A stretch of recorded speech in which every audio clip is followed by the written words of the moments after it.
India में बनने जा रहा है पूरे एशिया का सबसे बड़ा airport, the Noida international airport, जो कि अभी दिसंबर 2024 से ऑपरेशनल भी हो जाएगा। यस, ये मेगा स्ट्रक्चर इतना ह्यूज होने वाला है कि चाइना के फिलहाल के biggest airport Beijing capital international airport को भी पीछे छोड़ देगा। और इसका बजट कितना है जानते हो?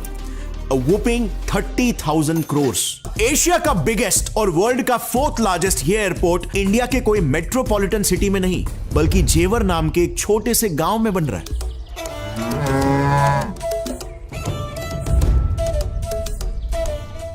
ये नया एयरपोर्ट इंडिया के सबसे बड़े एयरपोर्ट आईजीआई एयरपोर्ट से सिर्फ 72 किलोमीटर की ही दूरी पर बन रहा है। अब इतने पास दो इतने बड़े बड़े एयरपोर्ट्स आखिर क्यों चाहिए भाई? एंड वो भी यूपी जैसे एक स्टेट में जहां पर ऑलरेडी 4 इंटरनेशनल एयरपोर्ट्स बन चुके हैं। सो एक स्टेट में 5 बड़े इंटरनेशनल एयरपोर्ट बनाने की आखिर क्या जरूरत है?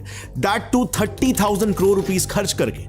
30,000 करोड़, ये अमाउंट कितना होता है आपको पता है? एक मणिपुर जैसे पूरे स्टेट का टोटल बजट के बराबर है ये, और सिक्किम जैसे स्टेट के एनुअल बजट से ऑलमोस्ट 3 गुना ज्यादा। इतने सारे पैसे सरकार खर्च कर रही है सिर्फ एक एयरपोर्ट बनाने में। क्या गवर्नमेंट हम जैसे मिडिल क्लास लोगों के पैसों को बर्बाद कर रही है? वेल, मैं कहूंगा यूपी गवर्नमेंट ने एग्जैक्टली वही जगह चुनी है एयरपोर्ट बनाने के लिए, जिसके पीछे उन्होंने एक बड़ा सा मास्टर प्लान सेट करके रखा। सो आज की इस वीडियो में डिटेल में हम बात करेंगे इंडिया में बनने जा रहे एशिया के सबसे बड़े एयरपोर्ट जेवर एयरपोर्ट की, एंड ऐसी कौन सी चीजें हैं जो इस एयरपोर्ट को स्पेशल बनाती है, और वो मास्टर प्लान आखिर क्या है। क्या ये एयरपोर्ट यूपी को और इन टर्न हमारे देश की इकोनॉमी को बढ़ा सकता है क्या? क्या ये एयरपोर्ट इंडिया को 2040 तक एक डेवलप्ड कंट्री बनाने में हेल्प कर सकता है क्या? Let's discuss in our today's video. So November 25, 2021 को पीएम मोदी और सीएम योगी आदित्यनाथ जी ने जेवर एयरपोर्ट का भूमि पूजन किया, जिसे 2.5 लाख लोगों ने अटेंड किया। इस एयरपोर्ट में ऐसा क्या है जो इसके अराउंड इतना हाइप क्रिएट हो रहा है? वेल, इसका मेन रीजन है ज्यूरिच इंटरनेशनल एयरपोर्ट का जेवर एयरपोर्ट में इन्वॉल्वमेंट। अक्टूबर 7, 2020 में एक एग्रीमेंट साइन हुआ जिसमें जेवर एयरपोर्ट को बनाने की जिम्मेदारी दी गई स्विट्जरलैंड के ज्यूरिच एयरपोर्ट को, जिसे यूरोप का बेस्ट एयरपोर्ट माना जाता है। पिछले 20 सालों से Zurich airport has been voted as the best airport by international users, और इसीलिए जेवर एयरपोर्ट को भी वर्ल्ड क्लास बनाने के लिए इन्हें ही चुना गया। इसमें कुछ यूनिक क्वालिटीज होने वाली है जो इस एयरपोर्ट को स्पेशल बनाएगी। पहले कि जेवर एयरपोर्ट में 6 रनवेज होंगे जो कि डेली 1000 से ज्यादा फ्लाइट्स को एकोमोडेट कर सकेंगे। And if we compare to the world's largest airport जो कि रियाद में है, उसमें भी 6 ही रनवे है आज के तारीख में। So you can imagine the magnitude of this airport and the hype it will create internationally for India. दूसरी चीज जो इसे स्पेशल बनाती है वो होगा इसके टर्मिनल्स का इंफ्रास्ट्रक्चर, जिसे टाटा ग्रुप जैसी ट्रस्टेड ब्रांड बना रही है। And it will be a mix between Indian and Swiss infrastructure. और इतना ही नहीं, दुनिया के उन चुनिंदा एयरपोर्ट्स में से ये एक होगा जहां पर कॉन्टैक्टलेस फैसिलिटीज मौजूद हो। आसान भाषा में अगर बोलूं तो ये एयरपोर्ट पूरी तरीके से डिजिटलाइज्ड और पेपरलेस होगा, जहां पर पैसेंजर्स को बोर्डिंग पास और टिकट जैसे चीजों के लिए लाइन में नहीं लगना पड़ेगा, और उनका ट्रैवल एकदम हैसल फ्री होगा। तीसरी चीज जो इस एयरपोर्ट को और भी स्पेशल बनाती है वो है कि जेवर एयरपोर्ट में इंडिया की largest state of art cargo facilities होगी, जहां पर पूरा का पूरा एक टर्मिनल इंपोर्ट और एक्सपोर्ट के लिए डेडिकेटेड होगा। इन शॉर्ट, ये इंडिया का सबसे बड़ा ट्रांसपोर्टिंग हब बनेगा। सो अब अगला सवाल आता है कि इंडिया को आखिर इस एयरपोर्ट की जरूरत ही क्या है? इंडिया एक डेवलपिंग नेशन है, यहां पर बहुत सारे प्रॉब्लम्स है। इतना खर्चा करके इस एयरपोर्ट की हमें वाकई में जरूरत भी है क्या? एंड ऑल्सो, जैसे हमने पहले भी डिस्कस किया कि इंडिया का सबसे बड़ा एयरपोर्ट आईजीआई एयरपोर्ट महज 72 किलोमीटर की दूरी पर तो है, तो ये जेवर एयरपोर्ट स्पेसिफिकली कौन सा अलग पर्पस सर्व करने वाला है? तो देखो, जेवर एयरपोर्ट बनाने के पीछे का रीजन ना एक्चुअली में क्वाइट इंट्यूटिव है। देखो, इंडिया में नंबर ऑफ पैसेंजर्स जो है ना वो तेजी से बढ़ रहे हैं। भूलो मत, इंडिया एक डेवलपिंग कंट्री है, और जिस तरीके से इंडिया की इकोनॉमी बढ़ रही है, लोगों की स्पेंडिंग पावर भी बढ़ रही है। और जहां पर अब तक सिर्फ हैंडफुल परसेंटेज ऑफ लोग एयरप्लेन से ट्रैवल करते थे, अभी ये संख्या रैपिडली ग्रो हो रही है। According to Economic Times, India में एयर पैसेंजर्स की संख्या लास्ट ईयर से 8.34% बढ़कर 15.2 करोड़ हो गई है। और इसी बढ़ते पैसेंजर्स की प्रॉब्लम को पहले से ही भांपकर इसे काउंटर करने के लिए we need more airports and bigger ones. अब कुछ ऐसे स्पेसिफिक रीजंस है जिसकी वजह से सिर्फ जेवर को ही चुना गया एयरपोर्ट बनाने के लिए। नंबर 1,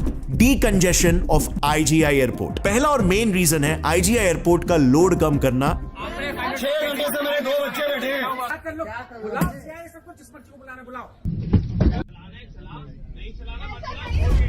वी ऑल नो कि आईजीआई इंडिया का one of the busiest airport है और बढ़ते ट्रैफिक के साथ वहां पर कंजेशन भी बढ़ रहा है and the airport is actually reaching it's limit. In fact last year 2023-2024 में ऑलमोस्ट 7.2 करोड़ लोगों ने आईजीआई एयरपोर्ट से ट्रैवल किया, जो कि लास्ट ईयर से 21% ज्यादा है। ड्यूरिंग पीक आवर्स एयरपोर्ट में कंजेशन इतना ज्यादा हो जाता है कि लोगों को आईजीआई एयरपोर्ट में एंट्री लेने तक के लिए 30-30 मिनट का वेट करना पड़ता है एंड इवन आए दिन हम फ्लाइट डिलेज की न्यूज सुनते ही रहते हैं। So having an airport near by IGI airport will solve this problem. Reason number 2, blessing for west UP. Western UP के 7.2 करोड़ पॉपुलेशन के लिए ये एयरपोर्ट कनेक्टिविटी बढ़ाएगा, जिसकी वजह से बहुत सारी बड़ी सिटीज जैसे आगरा, मीरठ, अलीगढ़, मथुरा और वृंदावन को एक इंटरनेशनल एयरपोर्ट की कनेक्टिविटी मिल जाएगी। बट अब यहां पर एक अगला सवाल यह आ जाता है कि यूपी में तो ऑलरेडी 4 बड़े इंटरनेशनल एयरपोर्ट है, तो 5th इंटरनेशनल एयरपोर्ट की क्या जरूरत है? Well, this is actually done to encourage startups in India.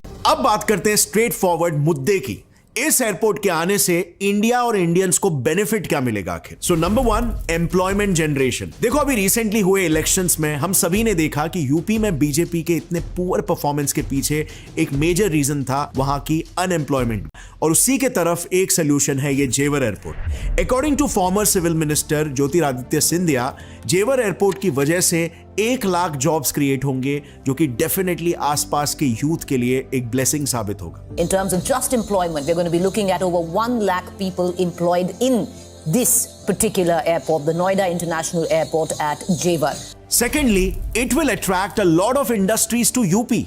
UP के सीएम योगी आदित्यनाथ जी ने फरवरी 2023 में global Uttar Pradesh summit organise किया था, जिसमें उनका मेन मोटिव था कि इंडस्ट्रियलिस्ट यूपी में इन्वेस्ट करे, and to be honest investments हुए भी। लेकिन जेवर एयरपोर्ट पोटेंशियली और भी इंडस्ट्रियलिस्ट और एमएनसीज को अपने तरफ अट्रैक्ट करेगा यूपी में इन्वेस्ट करने के लिए। ऑफिशियल एस्टिमेट्स के हिसाब से जेवर एयरपोर्ट की वजह से यूपी में 35,000 करोड़ का इन्वेस्टमेंट हो सकता है, जो कि यूपी की इकोनॉमी को बहुत बूस्ट करेगा। और इसके अलावा यह भी हम सभी को पता है कि सीएम योगी बहुत समय से यूपी में एक पैरेलल फिल्म इंडस्ट्री बनाने की कोशिश कर रहे हैं, जो कि बॉलीवुड को टक्कर दे पाएगा, और जिसके लिए वो फिल्म मेकर्स को 2 करोड़ की हेवी सब्सिडीज तक प्रोवाइड कर रहे हैं। बट अब तक due to less connectivity film makers were not showing that much interest. But अब नोएडा फिल्म सिटी की एयरपोर्ट से ऑलमोस्ट 50 किलोमीटर की दूरी की वजह से बहुत सारे फिल्म मेकर्स यूपी की तरफ अट्रैक्ट हो सकते हैं। Next benefit, it will revive greater Noida's real estate. काफी कम लोग ये जानते हैं कि ग्रेटर नोएडा में एक्चुअली में बहुत सारी घोस्ट कॉलोनीज बन चुकी है।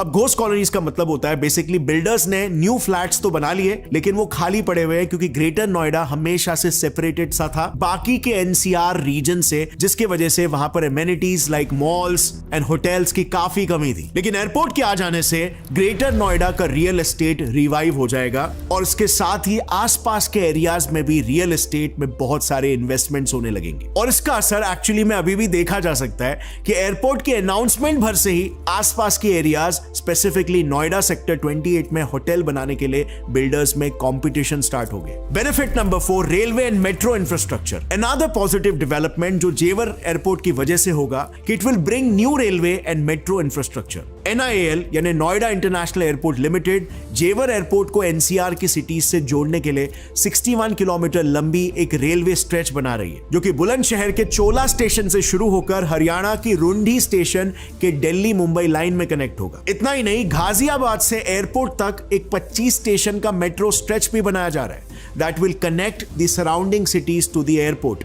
और ये तो हमने हमेशा देखा ही है ना कि एक एयरपोर्ट या एक रेलवे लाइन भी क्यों ना आ जाए, आसपास के एरियाज अपने आप डेवलप हो ही जाते हैं। Next benefit, it will boost tourism in UP.